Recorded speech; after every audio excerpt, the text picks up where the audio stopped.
tinatanong mo sino yung apat na anghel na yun, di ba? May bababasa tayo sa talata. Sino yan? Ito, basahin ko sa iyo, ah. O ito, sabi dito, no? Dito sa Revelation 15:7, sabi rito, at ang isa sa apat na nilalang na buhay ay nagbigay sa 7 anghel na 7 bangkok na ginto. Isa ang tinutukoy dyan. Puno ng kagalitan ng siya. Isa sa apat ang tinutukoy dyan. Okay, ayaw mo tanggapin. Doon, apat. At hindi yan anghel. Okay, ayaw mo tanggapin yan, no? Revelation 19:4. Revelation 19:4. Sabi rito, mababanggit na yung apat na yan, ha? At nangagpatira pa ang 24 na matatanda. At ang 4 na nilalang na buhay. Na nangagsisamba sa Diyos na nakaupo sa luluklukan. Yung 4 na matatanda na to, yan yung 4 na anghel na sinisigawan nung isang anghel.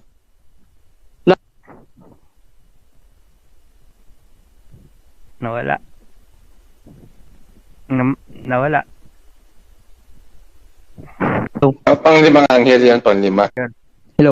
Humihina ang signal, humihina ang aral. Alin sa dalawa? Yung 4 na nilalang nito, bro, yung 4 na nilalang o 4 na anghel na binabanggit nito sa Revelation 7, yung 4 na nilalang na nabubuhay, matatanda, inuri yan sa Revelation 19.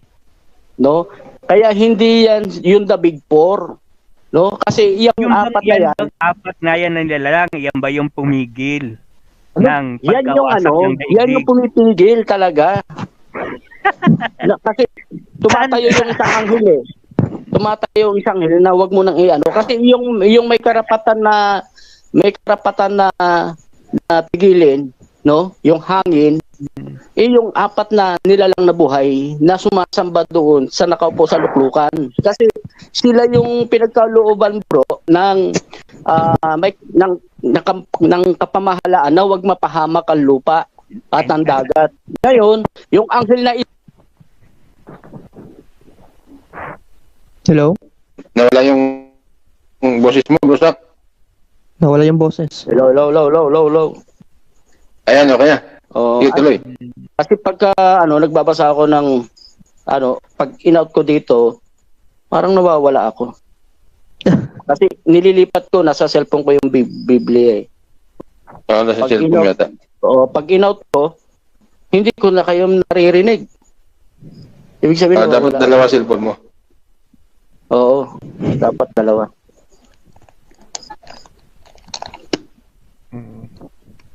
Sige, tuloy. Sino yung uod daw? Sino yung manalo din daw yun? Uod? Si Manalo daw yun. Si Manalo na naman yung uod na yan. Manalo daw yun. Si Kristo yan eh. Si Kristo din yan eh. Kailan nga si Kristo, ang Panginoong Jesucristo? Sige, babasahin ko ang uod ni Jacob, ha? Uod ni Jacob. Pambingira pagka ito. Basahin natin. Kasi nadaanan ko na yan eh. Uod ni Jacob. Ako'y uod at hindi tao. Sa awit. Awit 22 yata. 22:6.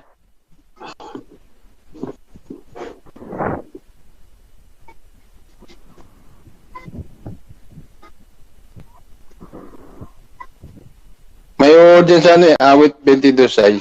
Ako'y uod at hindi tao. Duwahagi sa mga tao at hinamak ng bayan. Parang ganun yung talata eh.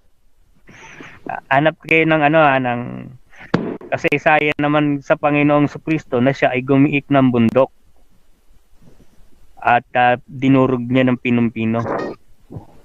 Oh my goodness, ano ba namang mga logic yan? Hindi kasi yun ang sabi ng talata. Ano talata yun, bro? Ano bang bundok? Ano talata yun, bro? Anong bundok mo yung giniik ni Manalo? Aral. Si Kristo may aral din siya na sinira eh. Aral ng mga Hudyo. Ibig sabihin si Kristo yun. Nag-iik ba? Bundok ba siya kung tawagin? Bundok pa si Manalo? Ganoon ba siya kalaki? Oo nga, same. Malaki si Kristo kaysa kay Manalo.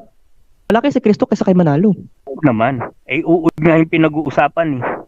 Oo nga, sabi mo kasi malaki. Yung giniik na sinabi mo na bundok yung nag-iik samantalang siya nga ang ipinako sa krus. Eh yung aral na tinutukoy mo, yung giniik, 'di ba yung sinabi mong giniik ng mga bundok ay aral ang tinutukoy doon na giniik Kaya ni nga. Manalo. Eh si Kristo marami ding aral na giniik eh. Aral ng mga Hudyo, sinira niya ng ibang mga aral ng Hudyo eh. Ibig sabihin si Kristo yun, hindi si Manalo. Nauna si Kristo kay Manalo eh. Paano nga, isa nga yung ipinako sa krus. Bro Ibig sabihin si Rene. Kristo yung uod. Isa nga yung ipinako sa krus. Gaano ba karami nung Tama. kailan ba dumami? Sa panahon kahit sa panahon ni Apostol Pablo, dumami. Panahon ng mga apostol dumami yung mga mananampalataya. Hindi sa panahon ni Manalo. Kasi yung sumulpot si Manalo, may mga mananampalataya na. Binilang na nga 144,000 lang ang maliligas. Alam mo bro, bro Ang Rene, 144,000 na Paano bro niya Rene, naging yung ang ipinapangaral kasi ngayon si Kristo, di ba? So, ibig sabihin, nung wala pa yung si Manalo, laganap na yung ipinapangaral si Kristo. Apakadami na, lumaganap na. Ngayon, nung dumating itong si FYM, naging sangkap lang din siya na ang ipinapangaral din niya si Kristo hanggang bago pa nga si FYM, SDA muna o iba pang protestante. Ibig sabihin, talagang si Kristo yung pinapatungkulan na talagang maghahari dito sa buong sanlibutan na hinuhulaan uod ni Jacob, ibong mandaragit, at binhi ni tawag dito. May binabanggit ba yun eh? tingnan niyo yung salita. Binhi ni Abraham. Yung salita. Yan eh. Kasi Alalayang kasi kita. ako, nag-INC ako, ang pinapangaral sa amin dati, si Manalo din ang binhi ni Abraham. Pero mababasa natin sa talata kung sino yung tinutukoy na binhi ni Abraham. O ito binhi ni Abraham, babasahin natin. Alam niyo, binhi kulang. ni Abraham. Natatawa lang ako kasi kulang ako sa talata eh. Ito binhi ni Abraham. Pero Bawal matulog. kulang ako sa ito. talata, hindi. Ito, naririnig niyo ba ako, bro? Ano yung aking ano? Bro, naririnig niyo ako? Oh, bro. Oo, naririnig. Ito, babasahin ko bro kung sino yung binhi ni Abraham. Ayon sa talata hindi sa hula. Ito sabi ngayon kay Abraham nga, sinabi ang mga pangako at sa kanyang binhi. Ayan ang sinasabi. Hindi sinasabi ng Diyos at sa mga binhi na gaya baga sa marami, kundi gaya sa iisa lamang. O iisa lamang pala tinutukoy na binhi rito. At sa binhi na si Kristo. Amen. Galatia 3:16. O si Tama Kristo. yan. Hindi si Manalo. Wala na. Mali na yung aral. Ang binhi ay nasa iisa lang. Oh. Nasa iisa lang Nasa iisa talaga. lamang Sino daw. yun? Oh, Nasa sino yung iisa na yun? Pananampalataya lang ang binhi.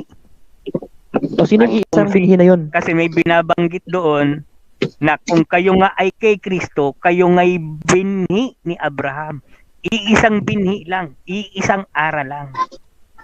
O sino yung iisang binhi na sinabi doon sa talatang binasa bago lang? Ang kanina lang? Panginoong Kristo nga. Tama. Oo. Ibig sabihin hindi si Manalo. At kung kayo'y kay Kristo, kayo nga'y binhi ni Abraham. Ayun ang banggit ng Biblia. Kay Ibang Kristo kami. Kaya binhi. Ay, yung uod naman, uod.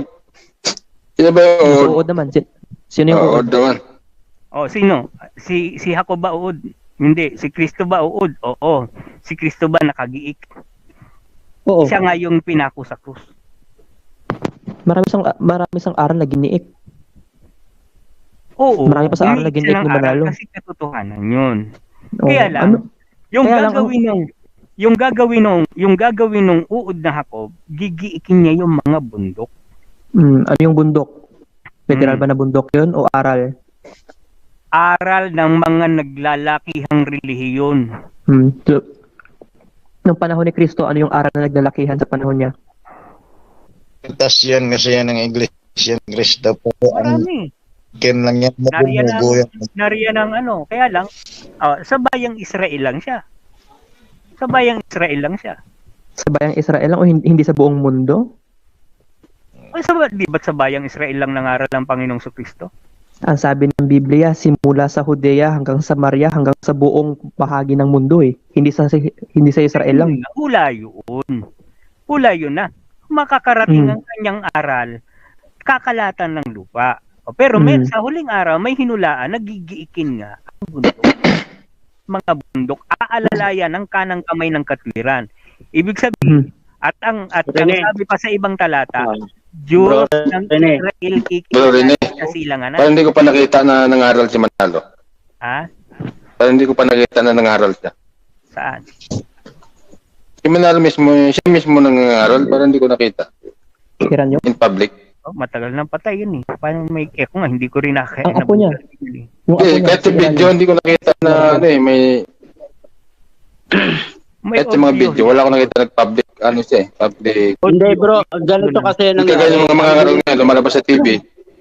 Yun, wala eh. ang huling sugo ayon sa INC 1914 si FYM. Nung namatay na, ang pumalit na huling sugo ulit si Iranyo. Eh namatay ulit, ay huling sugo ulit si Eduardo. Eh mamamatay Wala din kami si ganung Eduardo. May huling Tatlong sugo pa huli. ulit. Si Wala kami ganung aral na Tatlong huli. Mga huli yun, mga huli. Puro Wala huli. kami ganun, So yung huli nila nanganganak. Oh. wala ang kami huli ganung nila aral nadadag- din. ang kanilang huli na dadagdagan. Wala ngang aral pero yung sinasabi nyo na huling sugo lumalaban sa realidad na nangyayari kasi pag sinabi mong huli, wala nang kasunod. Ba't iba-iba yung aral na Wala, ipinangaral? hindi. Pag nangaral ang huling sugo, katapusan na. Katapusan na. Saan binasa ng Biblia? Saan mo yun mababasa sa Biblia? Eh sabi nga pagka naipangaral ang buong tawag dito, ang ebanghelyo sa buong sanlibutan, ibig sabihin ang gaganap no, Hindi naman pala yung huli kasi pala eh. yung Hindi huli ang pa gaganap natatapos. noon. Kaya pagka nangyari yon na naipalaganap na, wakas na talaga. Kaya hindi pa pwedeng Nangangaral pa nga kakapit. buong Kaya FYM yan. Nangangaral pa nga No? eh. Kasi kung naipangaral na ni FYM yan, hindi pa dumating ang wakas eh. Naipangaral na at pinangangaral pa. Hindi, dapat ang ano doon, pag naipangaral na nga, wakas na. So hindi mangyayari yan kay FYM yan. Ibig sabihin pagka pangaral ng FYM wakas na dapat. Ay hindi nalalaganap. Dapat kasi Hindi ano yan? nalalaganap sa buong mundo. Siyempre, hahawakan siya na. Kaya nga sabi sa talata, hahawakan kita, alalayan kita ng aking kamay ng katwiran. Hindi pa na, Ibig mo namatay na, hindi pa na ipapangaral sa buong sanlibutan. Hindi nga siya yun. Hindi naman namatay yung aral eh. Namatay ba yung aral? Hindi niya natupad sa kanya. Na, ang sabi Hindi niya natupad sa nga, kanya. Namatay yung aral eh. Kailangan Ang sabi mo mamatay nga- siya. ang sabi nga, Para dapat kasi magaganap yan, no? Na maipalaganap, halimbawa, sugo yung huli, no? Sinasabi nyo, sugo, huli. Dapat ang kanyang propesya sa kanya, siya mismo ang mga ngaral, no? At makakarating sa buong sanlibutan Hindi at ganun darating nga. ang wakas. Hindi nga ganoon na Hindi nga nangyari, di ba? Kaya nga mali nga, palpak nga. ang propesya at nakita ko ang ibang anghel na umaakyat sa sikatan ng araw at sumigaw ng malakas na tinig sa apat na anghel. Ang sabi, Alis ako bukas. huwag ipahamak ang lupa at ang dagat hanggang sa aming may mga kasama siya Mhm. matatakan ang lahat ng alipin ng ating Diyos. May Aming kasama, may kasama siya. may kasama si Manalo tumatak? May kasama siya magtatatak. May mga kasama siyang Sino yung tinatakan niya? mga alipin nga ng Diyos. Mga alipin ng Diyos sa Pilipinas? Sa buong mundo dahil kakalatan na eh. nakalagay Wala. dito na Pilipinas. Sabi ng Revelation chapter 7, sa lahi ni Israel yun, hindi sa Pilipinas eh. Oo, malinaw Ay, yan. di ba paano yan? Binilang Wala pa na nga, tayo. binigay pa nga yung bilang eh. Di, 144,000. Sino si Binigay pa yung bilang na natatakan na yun. Pagkatapos, sandali lang. Pagkatapos ganito yun, no? 100, si Manalo daw yung tumatak. Tinatakan ni Manalo 144,000 lang. Yung iglesia ni Cristo ngayon, ang milyon na sila. Ibig sabihin 144,000 na maliligtas sa kanila. Kaya Ganun. binasa nga ni Prozac, hindi na mabilang ang mga alipin. Ang sabi sa tinatakan. Hindi yan bro, sa pag-hukom niya bro, yung sa may... Magkaiba kasi, Bebe. Binasa. bro Rene, Pag-hukom na. kasi yung, bro Rene, magkaiba yung ano, Kaya nga sabi, magkaiba yung, Pagkatapos sa 9. Kahit ilan ang Kaya nga bro Rene, ang binasa ni Bro Zach, pagkatapos ng mga bagay na ito, doon sa 9, ibang senaryo yung sa 9, iba yung sa 8 hanggang 4. Patras. kasi hinaghahalo ni Bro Rene, sabi niya, yung, narinig ko Oo. isang anghel na tumatayo na sumisigaw doon sa apat na anghel. Basahin mo. Ah. 8 hanggang Yung sa 9, yun yung mga nakatayo sa harapan ng luklukan. Ibang senaryo yun kasi sila yung hindi mabilang na sinuman mula sa iba't iba ibang yan. bansa, iba't ibang angkan Ibang na nakatayo sa harapan ng luklukan. Yun yung mga O, ibang senaryo Ibang yun. kaganapan yan. Apokalipsis yan, hula yan eh. Hindi, bro Rene, kasi pinaghahalo mo eh. Parang ginagawa mong halo-halo sa ano to eh. Hindi ganoon kasi ang tinutukoy nyo kasi si Manalo yung isang anghel. Ito isa-summary lang natin. Ang sabi nyo, si FYM yung isang anghel na sumisigaw doon sa apat na anghel. At ano yung mangyayari? Bakit siya sumisigaw? Na huwag ipahamak ang lupa at ang dagat. Ngayon, bakit? Bakit ayaw maipahamak ang lupa at ang dagat? Kasi magtatatak nga. Ngayon, sino-sino yung matatatakan? Ay, ito, sa lahi ni God, sa lahi ni, kung sino-sino 12,000, saan ka ganito, no? At pag binilang mo yon, yung binanggit na yun, 144,000, yun yung sinasabi na gawain ng isang anghel. No, hindi yan nangyari kay Manalo. Ngayon, yung sinasabi mong hindi na mabilang na mga nakatayo na pinaputi sa dugo ng kordero, mga Kristiyano naman yan. Magkaiba yun. Magkaiba yun, bro. Ngayon, ang ginagawa nyo, pinaghahalo nyo lahat, inaangkin ni Manalo, pambira naman.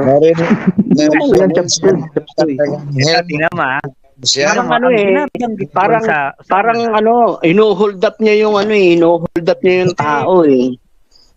Kitang-kita naman. Sa unahan, kaso yan, robbery yan robbery. Dito sa unahan, magtatatak at mayroong senaryo. Makikita niyo yan, no? Dito sa Mantakin mo, lahat isiniksik mo kay Manalo. Siya yung anghel, tapos pero hindi mo siya yung mga nadamitan na yung mapuputing damit, kay Manalo pa rin. Pambira naman, no? Narinig ba siya nang sumigaw sa apat ng anghel? Narinig ba siya ng anghel na sinasabi niya? Palibhasa nga kasi. Hula yan. Ang kalooban niya ng Diyos. Yan nga ang problema sa atin eh. Hula eh. Nakatala na nga sa talata yung mga hula na yan kung sino-sino yan eh. Mambihira naman. Mag-alagay kayo, mag-ano ka, Rosaka, magkatay mo.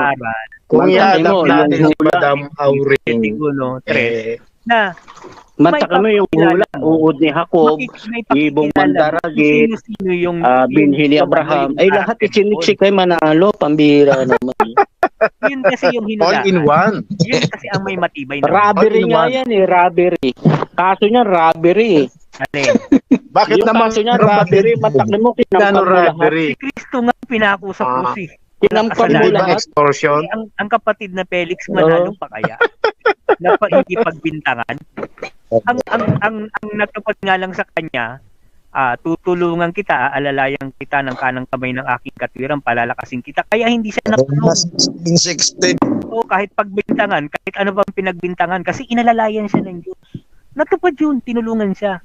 Kaya hindi siya nakulong kahit na pagbintangan siya ng pagbintangan. Pero hindi pa rin yan. Hindi natutupad. Hindi pa rin yan, hindi pa rin yan, wala pa rin kaganapan kay Manalo yan. Ay, yun nga lang, ay naipapahayag. Ang nangyari kasi bro Rene, hindi namin makita ni Bro Sak sa bolang kristal.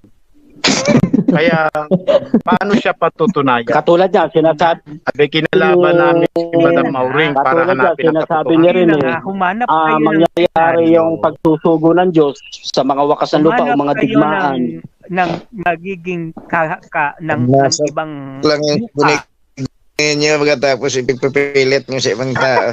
Hindi namin ipinipilit, hindi namin ipinipilit.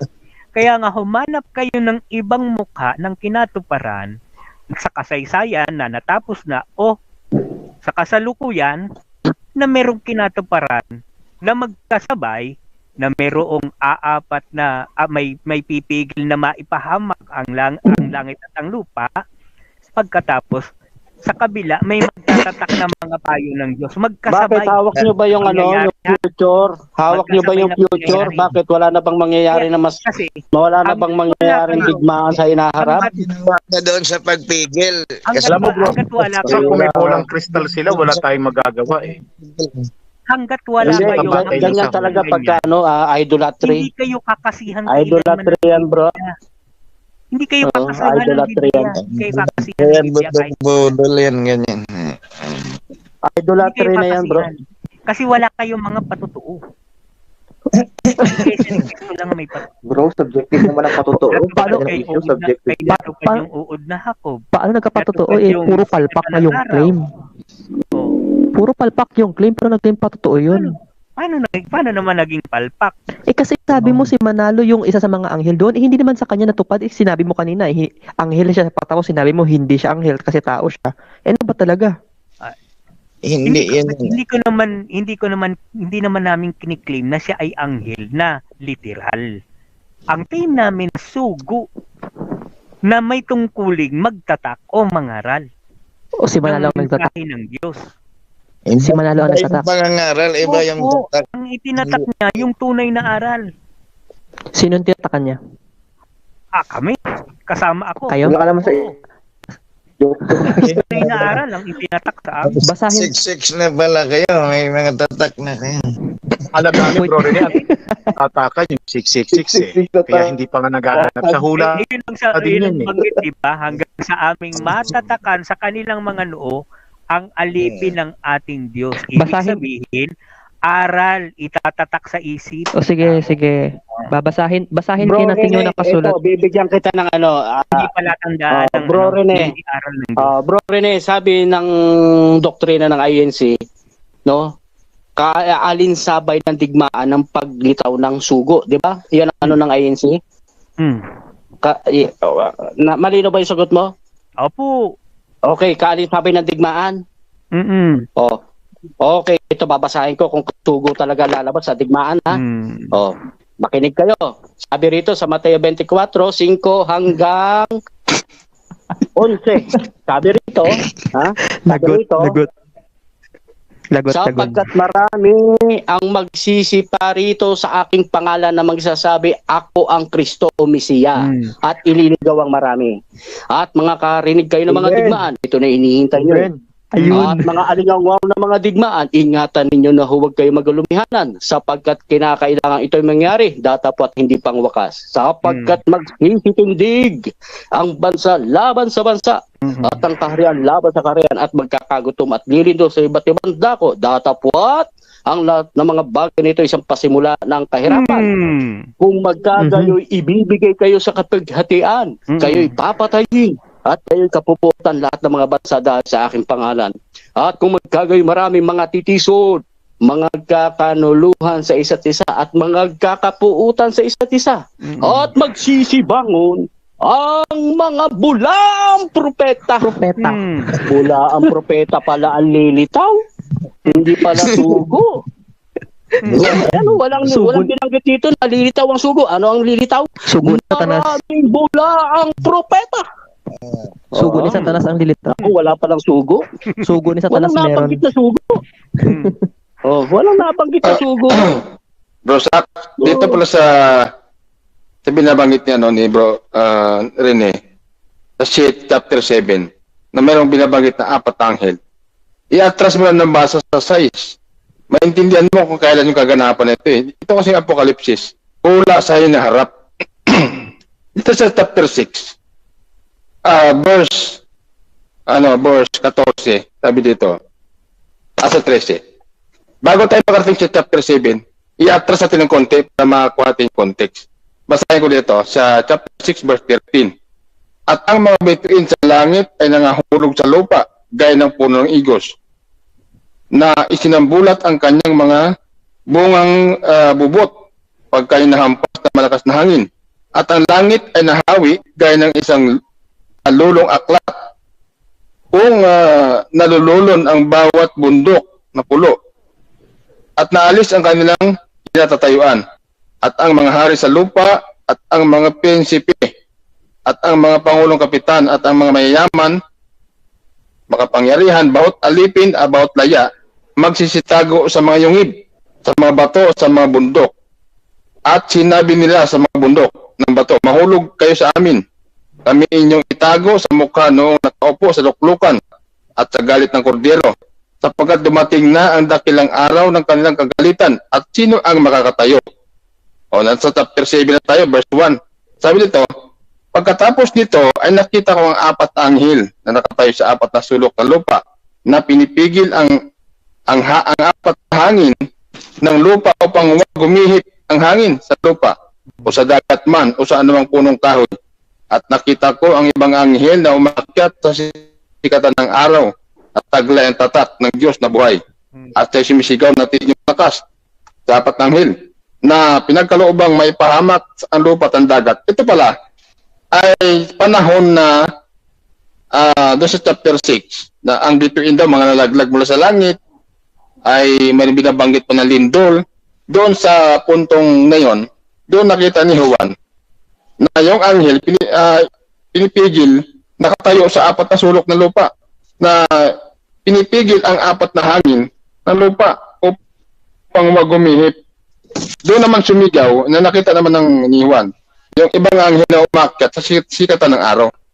Paano si Manalo ito na umakyat sa sikatan ng araw? Samantalang ito, hindi naman nangyari ito sa panahon ni Manalo na ang mga bituin, ganda laglag na sa lupa. Tapos parang end of the world na. No? Maliwanag naman pag binasa mo yung context mula sa chapter 6. Ang patuloy. Chapter na lang malayo na Magkadugtong yung kaya may at. Magkakadugtong yung parang video. Para sa nakakapanood ng pangitain ng video. 4 magkadugtong naman. Pinakita sa kanya. Pag ituloy mo naman sa City 4, yun ay patuloy na nagtatatak. Kumbaga magkakaibang senaryo ito. Kinuha mo lang yata yung City 2 at ikinunik doon sa yung umaakyat sa sikatan ng araw. Anong isabi yung sa ay hula sa hinaharap. Dumugtong sa 7.1. Dumugtong sa 7.1. Yung ang ano kasi ang ano kasi ng Biblia ay inilagay nga hindi kasi bagamat kasaysayan siya ng hinaharap at saka ng nakaraan, inilagay siya sa hiwaga. Bagamat makikita natin magkakasunod yan, mayroong hiwaga na dapat maunawa ang tao dyan na ibinigay lamang sa iisang mangangaral. Pero tiyak bro, hindi tao itong binabanggit ng mga anghel dito. Hindi tao ito. Walang kapangyarihan ang tao na pumigil ng hangin. Kaya nga, hindi ang kasaysayan naman ng Biblia, hindi yan para sa mga anghel. Para yan sa mga tao. Ang aaralan din ng Biblia ay hindi rin mga anghel, mga tao rin. Kaya, papaano mong liliteralin yung hula na anghel yung nahinuhulaan dyan kung ang tatatakan ay kapwa din pala anghel at ang magtatatak ay anghel na literal. Hindi tutugma yan sa kasalanan. Mas lalong conflict bro pag ikapit mo nito kay Manalo. Ha? Nasabihin mo na siya ito at itabi mo yung anghel at patutunayan mo siya talaga, mas lalong lalala yung yung paliwanag dito. Hindi naman kasi iisa, hindi lang patutuon ng hula. Maraming patutuon ng hula. Maraming patutuon ng hula. Maging sa kanyang pagsisimula hanggang doon sa kanyang kalakasan. Naroon natutupad ang hula. Hindi ko nakita ng aral si Kahit sa video mo lang wala Ang hula sa tunay na iglesia. Yung alipores yung aral, wala man. Hanggang sa kanyang paglakas. Kasi binabanggit, huwag kang matakot, palalakasin kita. Oo, tutulungan kita. Oo, aalalayan kita ng kanang kamay ng aking katuwiran. Mula sa kanyang kahinaan hanggang sa paglakas, may patutuo siya ng hula. Kaya marami yan, hindi lang yan Apokalipsis, hindi lang yan Isayas. Marami. Pwede na kinini ni bro, ito? Maaari namang ang kinin yan. Kanina? Kailangan nga lang makita sa kanya. Pag hindi makikita sa kanya, paano niya maaangkin? Wala rin. Kahit ang kinin niya. Bro, mag-premise lang ako bro. Bigyan niyo lang ako ng daan bro. Kung okay lang. Sige. Oo, ito. dito sa sa topic natin, no? Narinig niyo ako, mga bro?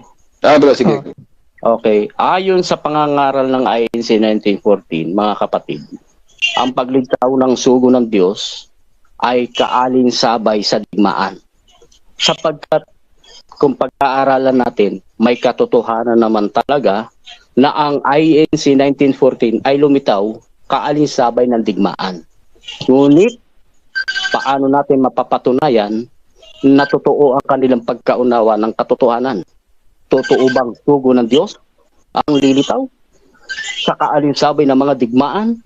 Mabuti pa, basahin natin ang sinasabi sa kaganapan ng mga digmaan. At talaga bang sugo ang lilitaw sa hulang ito?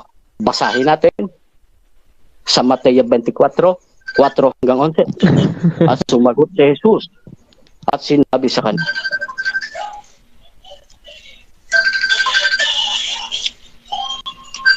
Wala ka, bro.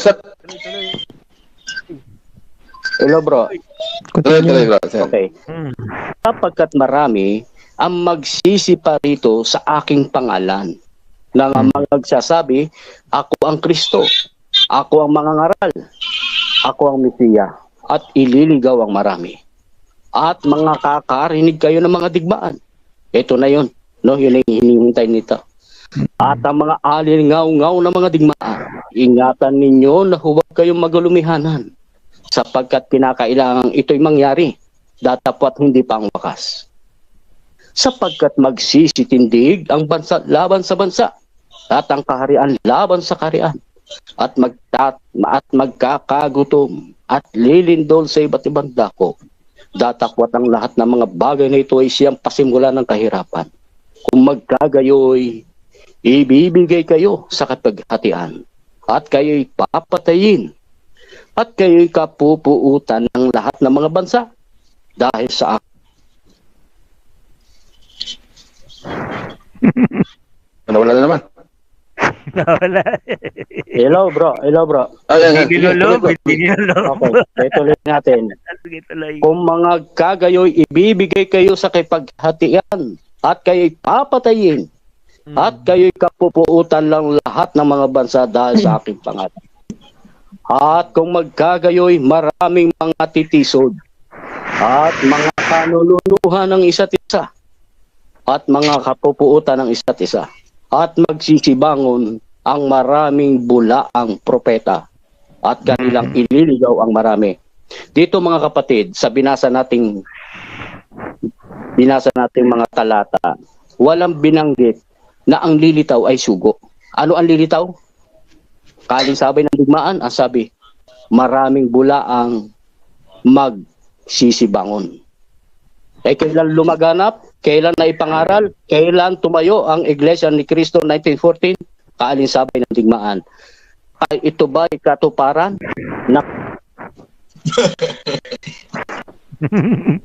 Hindi nilolob ng Espiritu Santo. Hindi. Narinig ba ako, bro? Tuloy. Ang sabi dito, sa talata na binasa natin, mga bro, kaalinsabay ng digmaan ang paglitaw ng mga bulaang propeta. Walang binanggit dito si Kristo sa talata na kaalinsabay ng digmaan ang paglitaw ng sugo. Ano ba ang paglitaw ng INC 1914? Kaalinsabay ng digmaan. Ano ang sabi ng talata? Kaalinsabay ng digmaan ang paglitaw ng mga bulaang propeta. Kanino natupad ang paglitaw ng bulaang propeta noong panahon ng digmaan? Ang INC 1914 ba? Kaalinsabay ng digmaan? Yes, pinatututuhanan ito ang lahat ng INC na kasabay ng digmaan ang paglitaw ng pangangaral ng INC 1914. Kaya ano ang totoo? Sugo ba ang lumitaw? Ayon sa talata, bulaan ang lumitaw, hindi sugo. Marami ba naligaw, bro, doon sa lumitaw na bulaan? Marami. Hindi ako marunong sa talata, pero naiintindihan ko yung binabanggit nung talata. Unang-una, ang binasa mo, ang kausap ng Panginoong Kristo diyan, mga lingkod ng Diyos. Yun ang nagtatanong din sa kanya diyan eh. Kailan mangyayari niya ang mga bagay na ito? Doon sa hinulaan ng Panginoong Kristo, na ang sinabi niya, Sabi niya, huwag kayong mga gulumihanan. Nung sinabing mga karirinig kayo, hindi sinabing kaalinsabay. Ang sabi doon, mga karirinig kayo ng mga digmaan at alingaw ng mga digmaan. Tapos, binabalaan pa niya, papatayin kayo. Papatayin kayo. Ililigaw kayo. Ang sabi doon sa mga alipin, ililigaw kayo, papatayin kayo. Yan ay karanasan ng Iglesia ni Cristo. Noong siya ay naitatag sa gitna ng digmaan. Sabi, huwag kayong mga gulumihanan datapwat hindi pa ang wakas. Dahil noong nagkaroon ng digmaan na pansanlibutan, akala ng mga tao nun, paghuhukom na o wakas na ng mundo. Kaya nga ang sabi doon, ang hula doon, pinagkaloobang maipahamak ang lupa at ang dagat. Nung lumitaw yon, kasabay ng Iglesia ni Cristo, mga karirinig kayo, nag-Second World War pa eh. May binanggit pa nga dyan na natahimik ng may kalahating oras. Nag-Second World War. Pinapatay, inuusig ang Iglesia ni Cristo. Napatunayan yan. Ikaw, nagpupunta ka yata, sabi mo, nakaprating ka sa museo. Ibinabaon ng buhay ang mga ministro. Ibinabaon ng buhay ang mga kapatid. Nirarat-rat ang mga kapatid ng hukbalahap ng panahon na iyan. Sabi, huwag kayong magulumihanan. O yan bro, alam mo kung bakit? Kasi si Emilio Aguinaldo, no, ay kasama sa fraternity ni FYM. Kaya basahin mo yung history na kung saan magkasabay sila ng ospital. Nagkasabay sila ng ospital. Hindi, may fraternity si Emilio Aguinaldo at si Manalo kasi nagkasabay sila sa isang ospital. Nakasabay sila nagpa-opera kasi malubha na yung sakit ni Manalo na ulcer eh. At si Emilio Aguinaldo naman, no, ay mayroong sakit na parang sa puso yung sakit ni Emilio sa puso. May ano yan bro, nagkita sila kasi alam mo kung bakit ang Manalo kasi, no, ay talagang kinikilalang pangalan. Pero yung pangalan ng tatay niya na Isagon, hindi kasi kilala kasi galing sa mahirap eh. Kaya ang nangyari diyan bro, hindi niya dinala yung pangalang Isagon. Kasi dapat, ang dadali niya, pangalan ng tatay niya o apelyido ng tatay, Isagon eh. Kasi kasal nung magulang niya eh. Ngayon, bakit hindi niya dinala yung Isagon? Kasi pag i-background check yon, mga Lasinggo, Sabungero, yung Isagon. Ngayon, yung pamilyang Manalo, sikat yan bro. Kahit i-google mo, makikita yan yung family history ng Manalo, talagang may sinasabi. Kaya ang dinala ni Manalo ni FYM, hindi Isagon. Ibig sabihin mo sa fake yung dinala pangalan? Hindi totoo? Hindi itinakwil niya bro yung tatay niya kasi ang ginamit niyang apelyido ng nanay niya kasi nga kilala ang Manalo bro. Di ba dyan nakulong si Leo Marcos? Hindi suportahan ta ka? Dyan nakulong si Leo Marcos nagpalit ng pangalan? Nagpalit ng pangalan. Si Leo Marcos, di ba dyan nakulong na nagpalit ng pangalan? Hindi naman Leo Marcos pangalan. Si Mangusin naman yun. Iba namang ano yan, iba namang history. Hindi pala legit yung Manalo na apelyido niya. Isagon pala sabi mo. Isagon yan bro kasi kasal yung magulang niya eh. Kaya lang ang ginawa niya, no, nagpapalit siya ng pangalan at dinala niya Manalo. So binastart, di ba ang magulang ang dapat magbabastardo sa anak? Baligtad ang ginawa ni Manalo. Ang ginawa niya, binastardo niya yung kanyang ama. Ayaw niyang dalhin yung Isagon. Ginawa niya Manalo. Kasal yung magulang niya. Hindi pwede. Tututusin. Di sige. Diyan ka masaya, di suportahan ta ka. Hindi, totoo lang yan, bro Ren. Totoo yan bro Ren. Wala naman kahit na yung taong nagsisinungaling, hindi magsasabing hindi totoo yung sinasabi niya. Kasi walang problema yun sa akin. Pagtanong mo siya bro, kasi kilalang kilala siya. Nakita ko sa internet, Isagon nga nakalagay. Ikaw pa na naniniwala ka sa puso mo na hindi ka nagsisinungaling, hindi ako nagsisinungaling. Ito sa puso ko, hindi ako nagsisinungaling. Kasi hindi naman pwedeng magsinungaling din yung mga taong kausap ko kasi matatanda na yun, kakainin na ng lupa yun, magsisinungaling pa ba yun? Hindi na. Okay. At tinatanggi pala ni Bro Rene yung Isagon na original na apelyido. Hindi, paniwalaan mo na lang si Brosa. Yan ang... Hindi kasi bro, talagang sa birth certificate niya, kahit nung nag-aral siya sa Santa Ana, Manila bro, Isagon ang kanyang apelyido. Isagon. Pero nung siya, yung nag-evangelical may dokumento pa. Nung nag-evangelical siya kasi nag-SDA muna yan naging ni Ellen G. White Ngayon, humiwalay siya doon bro, no? Dahil ang sinasabi doon, parang meron siyang nakita na parang butas, no, ayon sa history ng talampuan ni Manalo. Ngayon, nagsaliksik, hindi naman ikakailan na nagsaliksik talaga siya. Kasi may aral na siya nag-aral pa sa ibang bansa yan bro si Manalo si Isagon. Ang dala-dala niyang apelyido, Isagon pa. Pero nung nagulat sila, nung itinatag niya ang Iglesia ni Cristo, 1914, hindi na niya dala-dala ang Isagon kundi Manalo. Yun ang niyan, historical.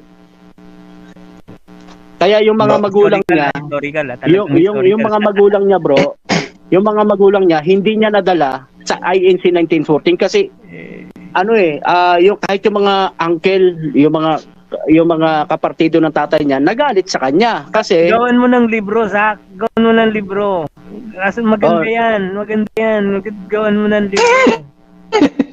Nagalit nga sa kanya yung uncle ni Isagon kasi parang binastos nga yung kanilang kapatid na at parang hindi ka kinikilala ng anak mo. Isagon siya, pero bakit hindi niya dinala apelyido mo? Kaya nga hindi niya na-convert yung nanay niya, tatay niya sa itinayo niyang reliyon, bro. Hindi niya na-convert. Kompleto. Hindi niya na-convert yun. Yung pagkakahanay niya, maganda yung gawa mo ng libro. Para nasa internet sa history. Kasi ako, tama yung sinabi bro. Talaga. Nagsusuri kasi ako kasi INC ako dati. Talagang fanatic ako. INC ako INC talaga ako kasi ang lola ko, mga awit. Ang lolo ko, diakono. Ang aking mga tiyahin, mga awit. Kasi ganyan, walang bisa yan. Ang isa kong para ka lang batingaw yan. Ang isa kong tiyuhin bro, manggagawa. No? So, diyan ko nakita na talagang sa pagkakaisa, talagang magkakaisa kami bro. Talagang... Pero lasing ko yung manggagawa mong ministro na Hindi, wala. Hindi lasing ko yun. Talagang Hindi naman babaero. Hindi nga. Hindi. Talagang hindi mo pasagarin. Hindi talaga. Hindi siya talaga. Kasi kahit kami, hindi nga kami nakakipagbarkada Dahil pag galing school, talagang uwi ng bahay. Kasi, pero ang thinking namin, pag taga-sanlibutan kasi, hindi yan parang maliligtas kasi parang yun ang naitanim sa puso namin na huwag kayo makisama sa taga-sanlibutan kasi nga may pagpapahamak yan Ngayon, Bro Zach, confirm ko lang bro Zach. sige, Tinet ko sa internet, sa Wikipedia, mabas kayo sinasabi mo, Felix Manalo Y. Sagon, born May 10, 1986. 1886. Ano to? Also known as Felix, was the leader of Iglesia ni Cristo. Died April 12, 1963. Tama ba ito? Bro Rene? Binanggit ni Bro Zach na Y. Sagon. Nandito nga nakalagay sa Taguig, Manila. Hindi Y. Sagon yan bro. Ang pagkabigas dyan, Isagon. Hindi Y. Sagon. Isagon. Isagon. Hindi Y. Sagon. Tama. Isagon. Felix Isagon Manalo. Nasa kompleto pala na information sa Wikipedia. Tumutugma naman yung sinasabi ni Bro Zach dito sa alam sa internet. Maganda nga yan kasi alam mo Ang pag-uusig kasi, patutuo yan na daranasin ng mga lingkod ng Diyos. Hindi yan hindi yan bagong bagay. Kaya mas maganda niyan, gawa kayo ng gawa na kung halimbawa, kung ano yung katotohanan alam nyo, gawin nyo ng gawin. Kasi doon na patutunayan na may Diyos ang Iglesia ni Cristo habang ginagawan siya ng kasiraan, lalo siyang lumalakas, lalo siyang lumalagana. Yan ang patutuo ng Diyos eh. Yan ang patutuo ng Diyos. Habang sila ay pinag-uusig o ginagawa ng kasiraan, ang Diyos naman palalaganapin niya, palalagawin niyang lalo. Kaya mas natutuwa kami kapag nakakarinig kami ng ganyan. Hindi naman siguro kasiraan yan kung totoong kasaysayan talaga yung... Kaya nga, hindi. Katotohanan, di ba? Para sa inyo. Dagdagan niyo pa yung katotohanan na yun. Hinihikayat namin kayo. Kasi lalo magpapatutuo sa amin ng Diyos. Hinihikayat namin kayo na ilabas lahat ng katotohanan na iyan para sa inyo. Anong patotohanan ng Diyos sa inyo? Na habang kami pinag-uusig lalong lumalakas kagaya nung alam mo kung sino pinag-uusig na lahat? Katoliko, bro eh. Kaya nga panahon ng Katoliko pinag-uusig ng lahat. Papansinin mo, bro, ang Islam laban sa Katoliko, ang SDA laban sa Katoliko, ang INC 1914 laban sa Katoliko. Halos lahat laban sa Katoliko eh. Kaya hindi ako Katoliko, pero ako nag-aaral kasi ako, patuloy na nag-aaral. Sino ba yung iglesia na talagang inuusig? Sino ba talaga ang tunay na iglesia na inuusig? Oo. Oh, nung wala pa ang INC 1914, no? Nandiyan na nauna, may umuusig na doon sa iglesia na 'yon na tinutukoy ng Biblia. Ay sino 'yun? Yung Katoliko. Yan dapat na natin hanapin. Yung Katoliko nga pinapatay ang mga Pilipino noon. Mga Friday pinapatay. Hindi kasi nga ang sabi diyan, bro, no? Ito, hindi naman sarado ang isip ko. Hindi sarado ang isip ko, no? Kasi may magsisipasok talaga sa iglesia niya, nasisirain ang iglesia, uusigin nga eh. Yung sinasalitang uusigin, sisirain yung imahe ng iglesia na yan eh. Hindi ako sarado sa mga ganyang usapin. Kaya nga ako kami. Kaya ngayon nung dumating yung INC 1940, sino ba yung inuusig? Katoliko din eh.